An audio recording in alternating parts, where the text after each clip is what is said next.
Are you being judgmental? We're going to be talking about judging people and the weird twist that it actually has about how it helps or doesn't help a person. We're talking about that on This Week in episode 171 of The Relaxed Male. This is The Relaxed Male, a show that comes to you each week helping men to remove the nice guy from their life so they can actually live their life on their terms. Join the host, certified coach Brian Goodwin, as he helps men step out of their heads and become free from the thoughts that bind them. Hey man, hello and welcome to Relaxed Male. This is the show that helps men step out of the turmoil of their life and to find and embrace the joy, the fulfillment that can be found in anybody's life. And today we're talking about being judgmental and the actual truth about being judgmental. And are you being judgy? And the answer is going to be one of those where it's going to toss you around a little bit, just a tiny. But before we actually get started, I wanted to say, guys, we're still doing great. We're still bringing more people in every week, and it does me wonders. I stand back just in awe on the fact that we keep getting more and more people. It's like, really, people are actually listening to me. We had, I had 80 people. We had one person download 80 episodes. And it was just one of those where I stepped back and was like going, wow, that's a whole lot of Brian, man. That is, I don't know if he's going to be able to handle it. Somebody might want to check in on him a little bit later down the road, because wow, that's going to be a whole lot of me just yabbering away in his ear. But I am appreciative of the fact that he actually did. And that's one of the cool things that happens is somebody will find me and then they go back and they hit the back catalog. They may not do all of it because, they see, holy crow, that's 170 episodes. Or in this case, there's now 171 episodes. That's 30 minutes. So at minimum, some are a little longer, some are a little shorter, but still, on the average, that's going to take a few days of listening. And so there, like I said, that's a whole lot of Brian yabbering away in your ear. But I am truly appreciative of the fact that whoever it was that did that, man, you're awesome. Thank you.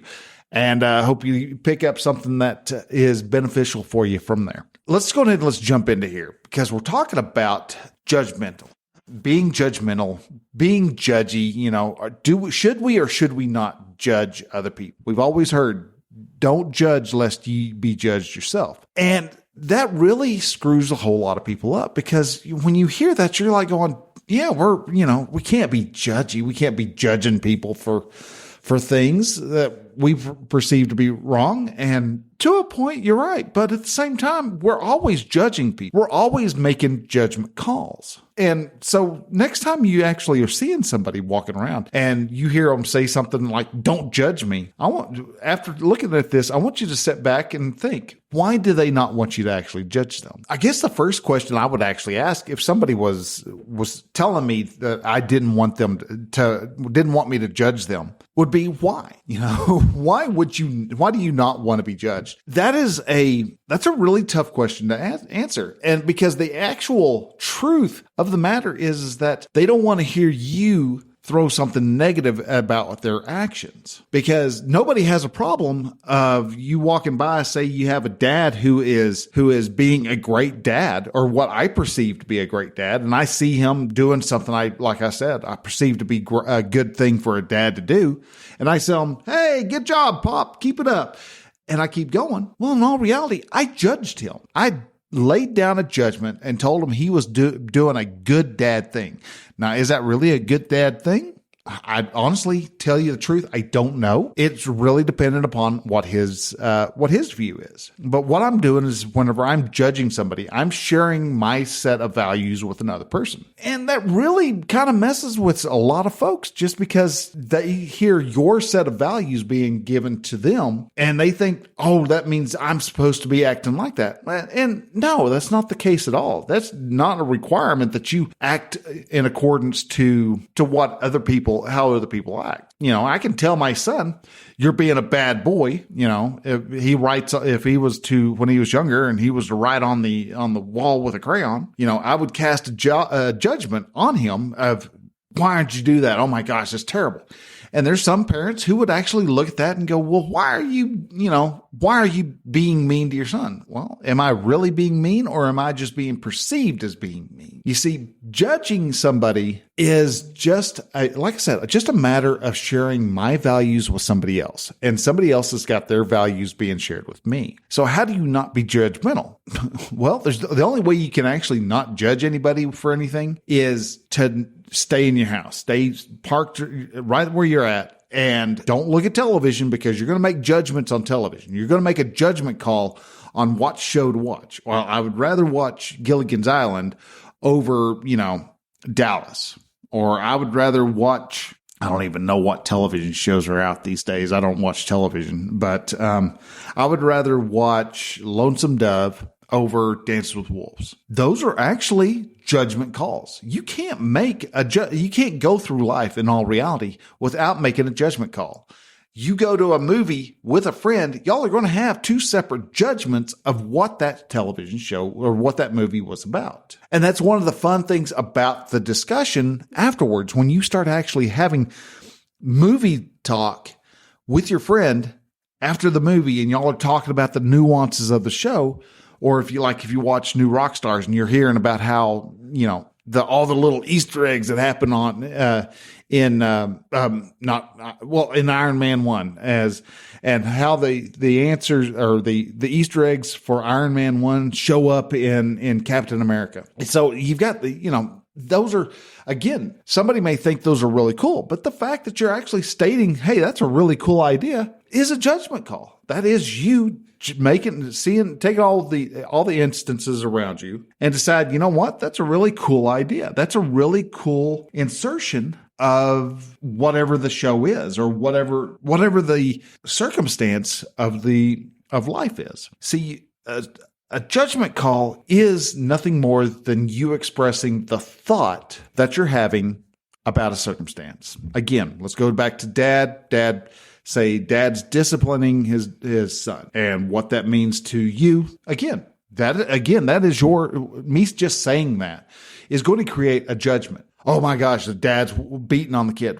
Well, is he? I didn't say he was beating on the kid. I just said he's disciplining. So again, you have a judgment on the word discipline. This is one of those things where you could go into Inception, where it's a it's a thought of a thought of a thought of a thought of a thought. And each time it gets a little weirder and a little more stretched out and a little bizarre and all that. And so can you actually go and not judge somebody? No, you're making a judgment all the time.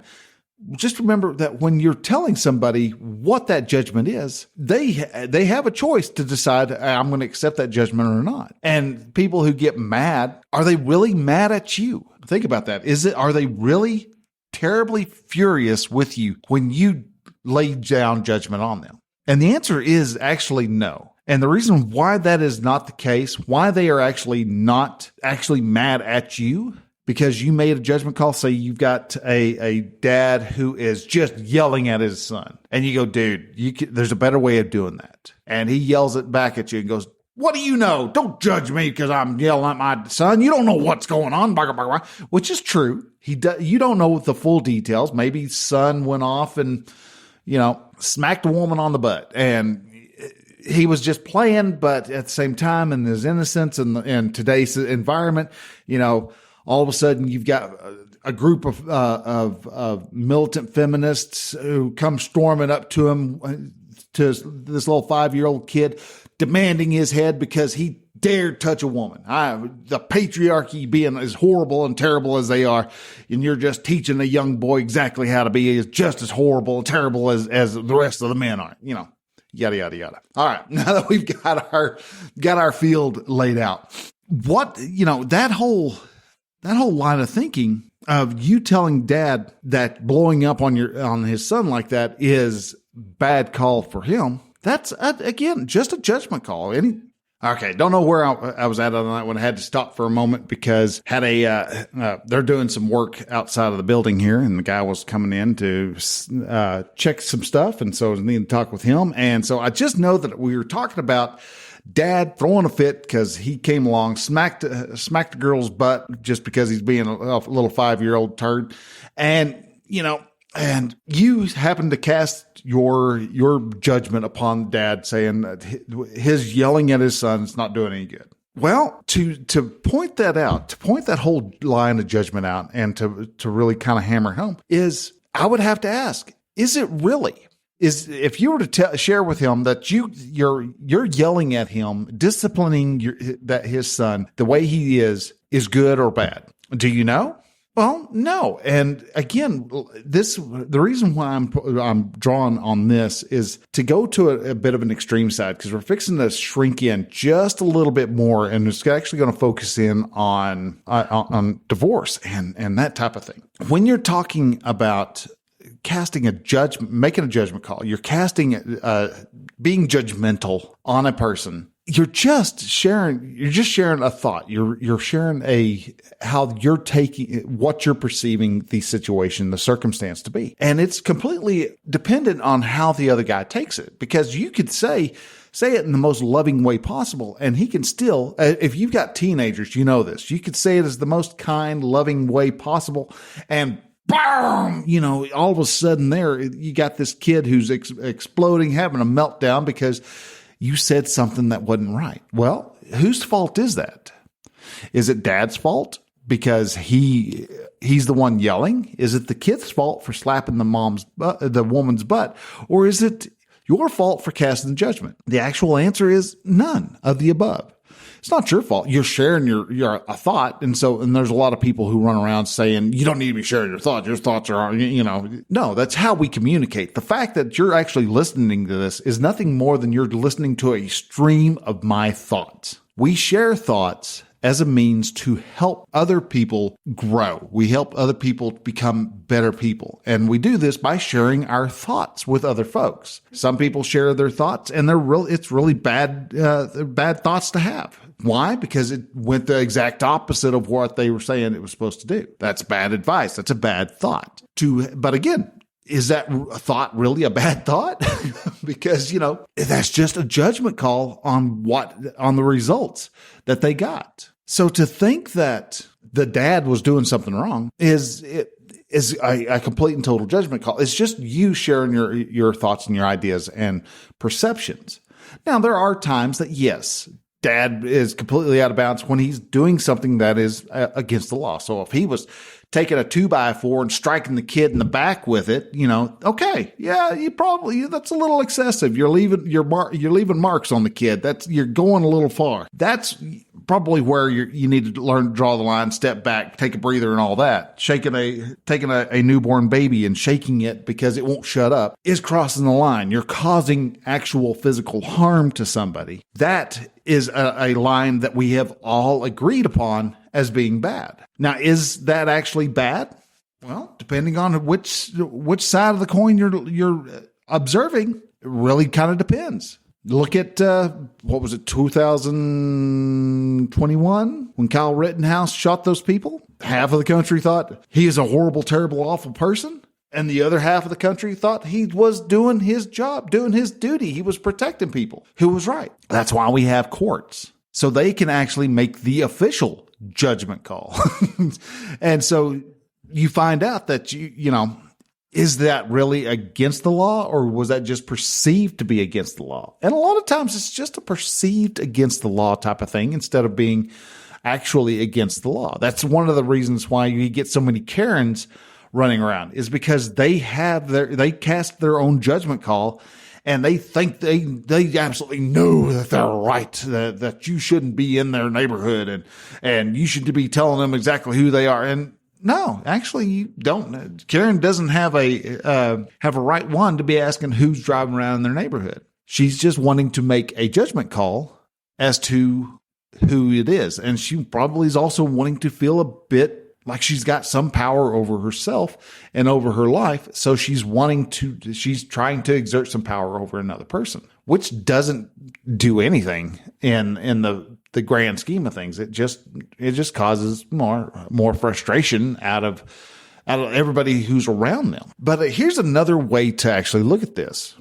A good way to look at this. And if you're women, if you're listening to this, there's a good chance I'm going to irk you a little bit. And it's not the point, but it's a great example that a lot of men will actually understand. You go to a club and you see a bunch of girls out there dancing, but there's usually one who has got dressed in nothing but a see-through bra or see-through dress and has everything out for display, and then is getting mad at guys because they are looking at her. They're ogling her. They're coming up, they're asking her for her phone number, and she's like, heck no, I don't want to talk to you.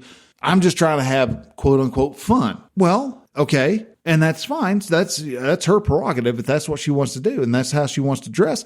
All right, that's cool. But the big issue and the big problem that she's actually running into is that not the right type of people are actually giving her the attention she wants. She wants the high value rich guy who might be at the club, but more than likely is not at the club, to pick her up. But little dorky living paycheck to paycheck dude who's just got one knockoff Gucci shirt on, walking up to her, asking her for her phone number, she's going to perceive that as being harassment because it's not the right guy asking her out on a date or asking her for her phone number. You saw that a lot. What was it, last month or a month or two ago, a little earlier in 2023, where you had a whole bunch of TikTok girls who were throwing a fit about guys looking at them because they're working out. And again, they're wearing, they've got the yoga pants on that with no underwear on. So you see absolutely everything, with a little tight sports bra on, and they've got their hair done up real nice and they look all special. And all of a sudden, and they get to there and they're just they're really sticking their butt out there, and they've got the chest out there, and they're doing their little workout, barely enough to make them even sweat. And a guy comes along and asks them if they need help, and they're, please. And they throw a fit, and they want to try to demean the guy. And women, even your ex-wife does this. And you do this to your ex-wife. Our thoughts are going to make our life better or for worse. And you can either take your wife and her examples, to her judgments. She may go off and say, well, you're lazy and you're no good and you just sit there on the couch all the time. Well, okay. What's making you mad about that? If you're getting angry about that, ask yourself, why are you actually getting upset over that type of comment? And I can guarantee you, if you and me were sitting down face to face, I would eventually pull out of you that the reason why you were throwing such a fit about her making the comment that she did, that all you do is sit on the couch and play video games, and that you have never done anything great in your life, is that it got too close to home. It got too close to the truth, and that really bothered you because now you have the thoughts of inadequacy churning up. Those thoughts of inadequacy create the feeling of inadequacy. Those feelings of inadequacy aren't nice. They aren't pleasant. It's kind of a negative feeling. You've failed something and it doesn't feel good. And if you have an unmanaged mind, that's going to cause you to want to spin off into grabbing a drink of alcohol because, it's better taking a big old drag off of a bowl of a bong. You're going to do something. You're going to eat a bunch. You're going to eat that half a gallon of ice cream. Whatever it is that you find as a means of sedating that feeling is going to reflect back up to the very thought. You're fat and overweight and you don't do anything with your life. Well, you're going to feel bad, so you're going to go eat that ice cream. And now, guess what? You're going to be fat and you're going to be overweight. And instead of doing something with your life, you sat there and ate a bowl of ice cream or a half gallon of ice cream or a whole gallon of ice cream if you got some Blue Bunny or something. And we take that judgment as being a negative judgment. And those are the things that we don't want to hear. But if you were to take say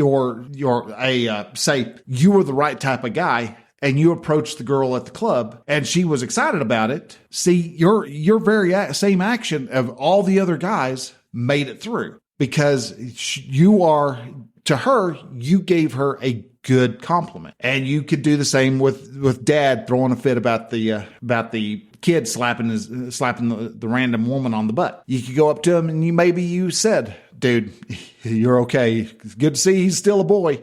You might make some comment like that. And he has a choice. He could either take that as you making a negative judgment call, or he could take it and make it a positive judgment call. And that has nothing to do with what you just said. It has everything to do with what thoughts he had. Again, as I've said before, your thoughts create your emotions, your feelings. Your thoughts create the feelings create your actions create your results. So to feel bad because your wife has scolded you is because you have a very unmanaged mind. That mind is, instead of being able to see that, oh, I'm just having a thought. And even when you have a thought, it gets really hard. Last week, well, actually it's at the end of this weekend,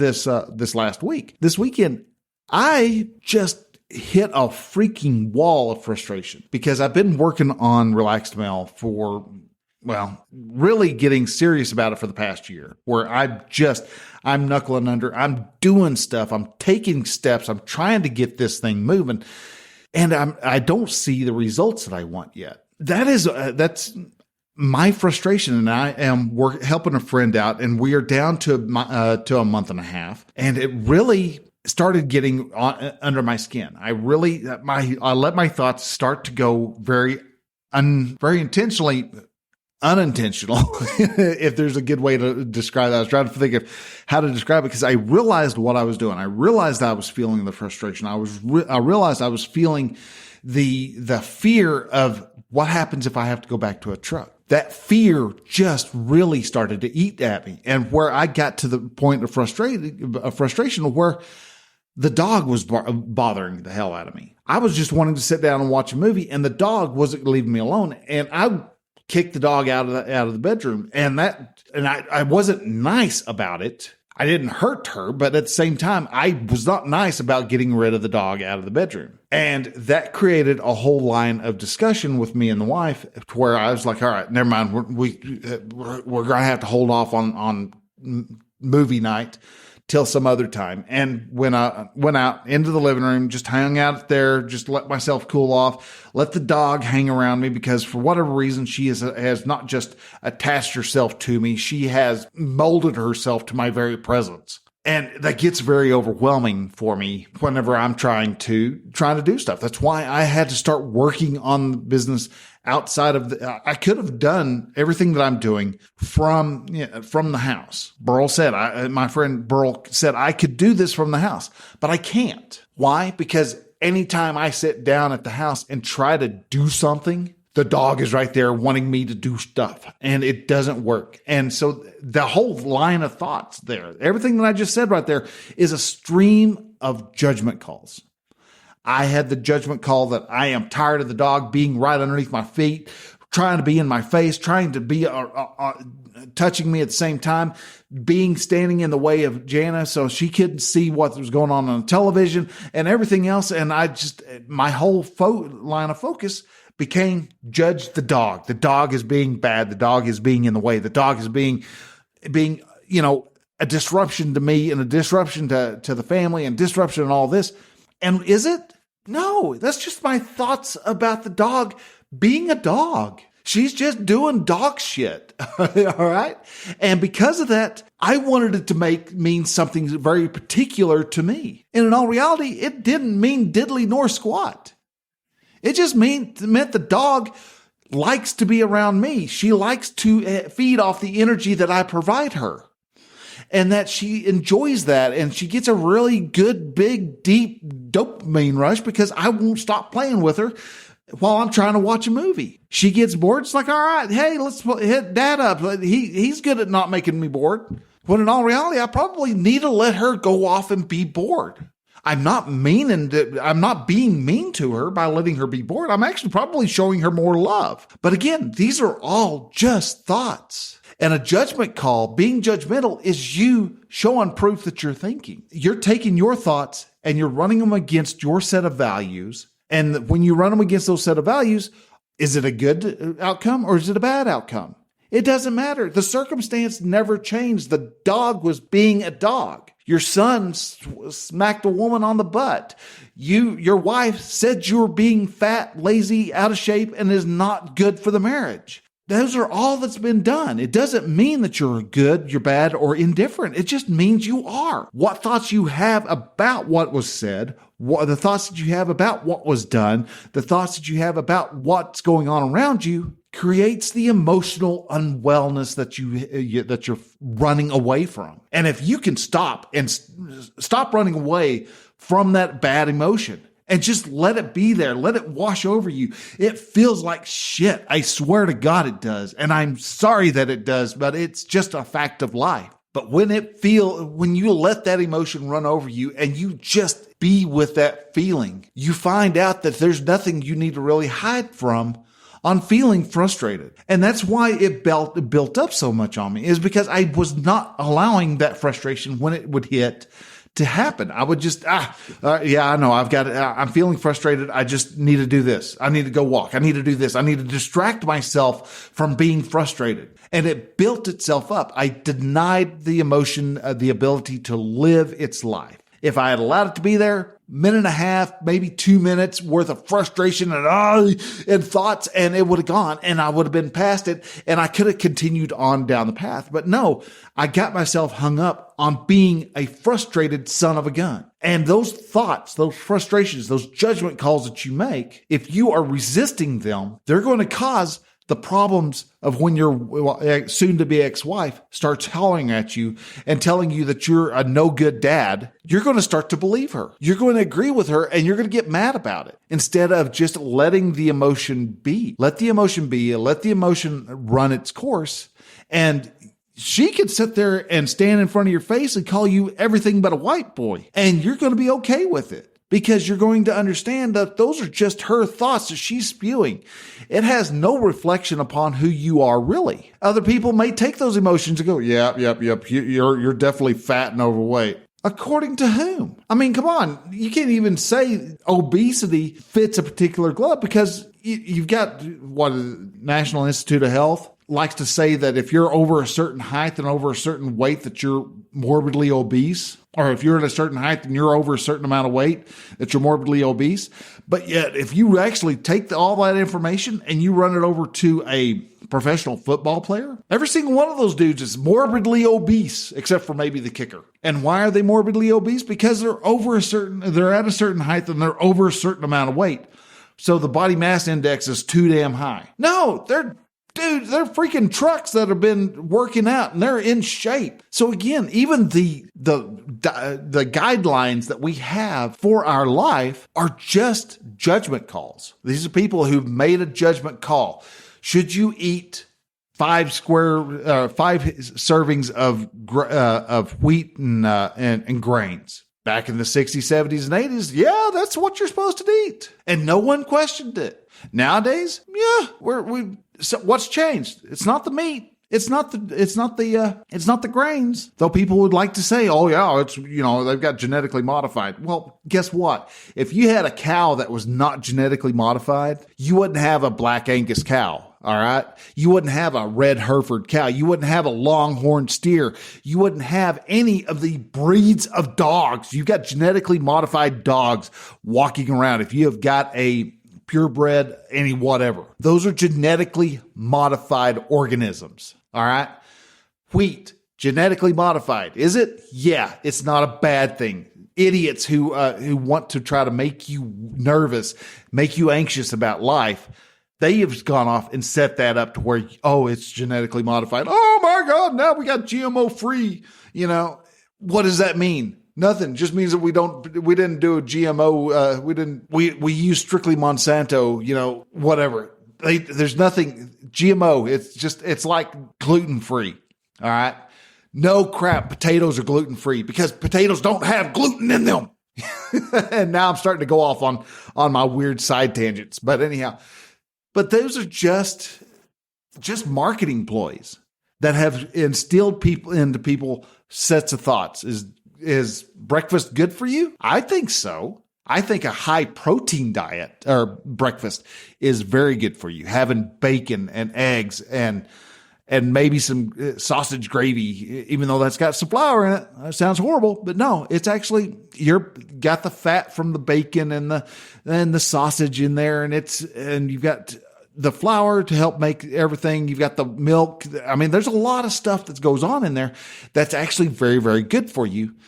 Yeah, a little bit of flour, maybe a cup of flour. All right. Ugh. So, and throw some biscuits in there. Yeah, you're primarily, you've got your bacon, you got your eggs, you got your sausage, you got your ham steak, or, whatever it is you're cooking and you're having with your breakfast. That's what makes that high protein diet great for you. And that's my belief. That is my judgment call. So to have all that is a good way of being able to understand that we're just sharing thoughts, people. That's all we have. Anytime we say something, whether it's good, it's bad, when you're listening to the news is nothing but a big ass judgment call. All right. It is nothing but 24/7 judge. The left is doing this and it's horrible, or the right is doing this and it's treacherous. And no, they're people being people. And by gosh, there's not actually breaking any laws because no one's going to jail. So again, guys, when your ex-wife or your soon-to-be ex-wife or your girlfriend or whatever says something and you find that it hurts your feelings, find out. Ask yourself, why does it hurt your feelings? Why did that particular judgment call hurt your feelings? Because it didn't. The fact that she said it didn't actually hurt your feelings. The thought that you had about what she said is actually what hurt your feelings. And so your hurt feeling is because more than likely you actually agreed with her. So how do you change agreeing with her? That's the trick. That's the rub. How do you get that to change? And the way you do that is you pay attention to what you're thinking. Pay attention to what your thoughts are. Get associated with a group of men and start sharing with them. Start sharing your frustrations, your anger, and all that with them.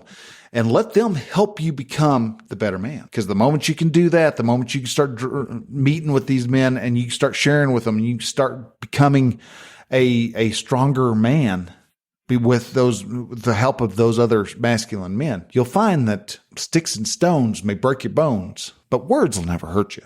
So guys, with that, I want to say thank you. If there's anything on this episode that just resonated with you, you were like, hell yeah, that's right. I like what that said. That's so true.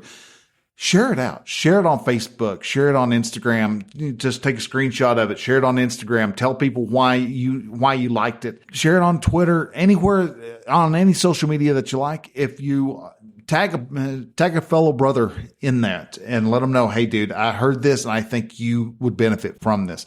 If you wanted to share it out as a text message, you can do that. Most podcast platforms these days podcast apps have some type of share button. You hit the share button, share it as a text message, and let them know why you think they need to listen to this. Let them know why, so they can actually go forward and listen.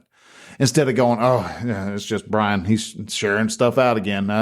Good grief. And this thing's almost 45 minutes long. It's almost 3/4 of an hour. Holy smokes. How am I going to do? You do and tell them why. You'll actually find a lot more people being willing to listen. And so as you share this out, not only are you helping a fellow man, you're also letting a fellow man know, dude, there's the relaxed male. This guy is out to try to help guys stop being a ball of anxiety-ridden nerves, and is wanting the guys to be able to step back, breathe, and enjoy life, because life is too dang short to take so seriously. So guys, with that, thank you all again for listening. If you like the show, please share, like, and follow, and we will see you next week. So till then, bye.